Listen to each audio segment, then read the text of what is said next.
from these topics, let's not miss those 4 marks which are most important for us.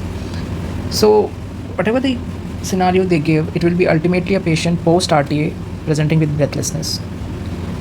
Obviously it will be given that saturation will be dropping, patient is hypoxemic, he is in respiratory distress.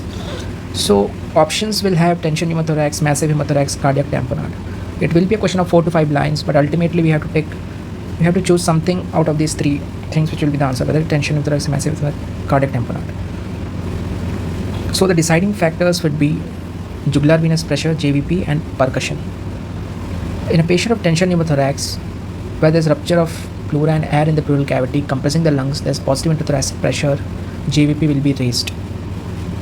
And since there's air in the pleural cavity, it will be resonant on percussion. These are the only 2 things which you have to take care, because hypotension and respiratory distress will be present in all 3 cases, whether it is tension pneumothorax, whether it's a massive hemothorax, blood in the thoracic cavity, whether there's blood within the pericardial cavity, it is cardiac tamponade, or whether there's air in the pleural cavity, there's tension pneumothorax.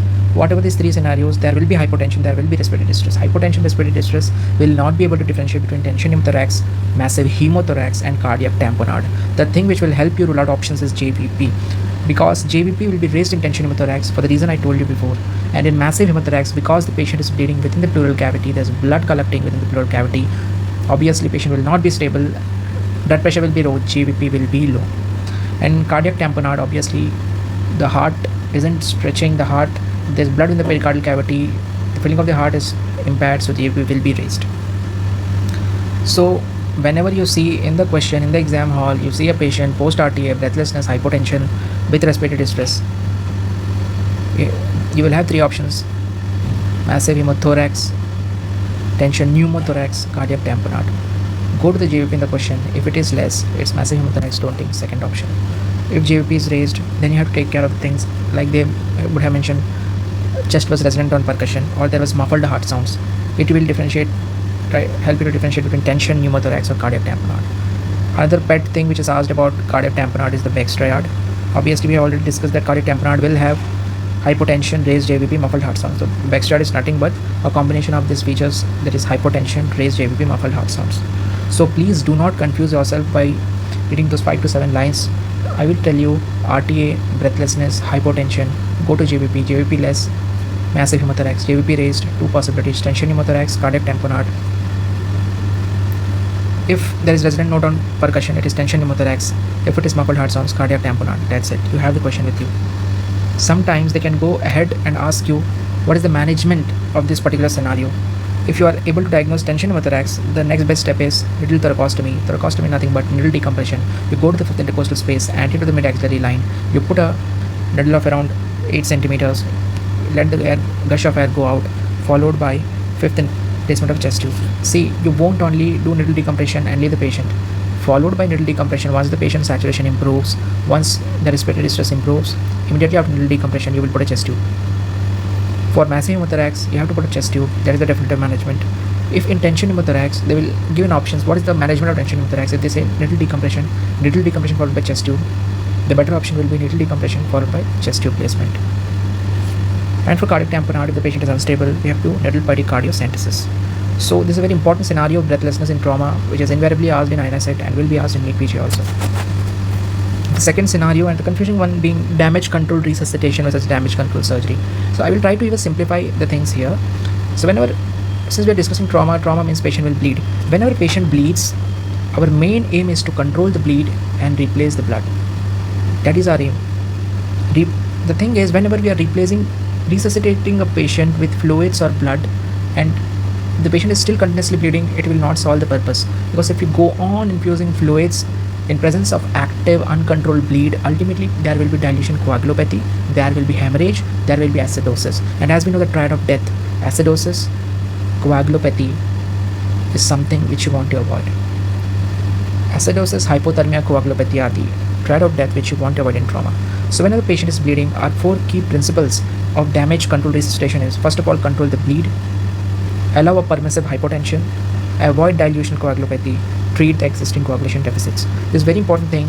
You can mention a scenario and they will ask you which one of the following is not a component of damage control resuscitation, and you have to know all these 3 things, all these 4 things: rapid hemorrhage control, permissive hypotension, avoid the dilutional coagulopathy, correct the deficits. And many people get confused between damage control resuscitation and damage control surgery. I would like to here say that damage control surgery is a part of damage control resuscitation. One of the first thing is we have to control the bleed. How will you control the bleed? You have to do the bare minimum surgery to control the bleed. Damage control surgery principles are, we will do the bare minimum surgery which will save the patient's life and leave the definitive report for a later time once the patient gets stable.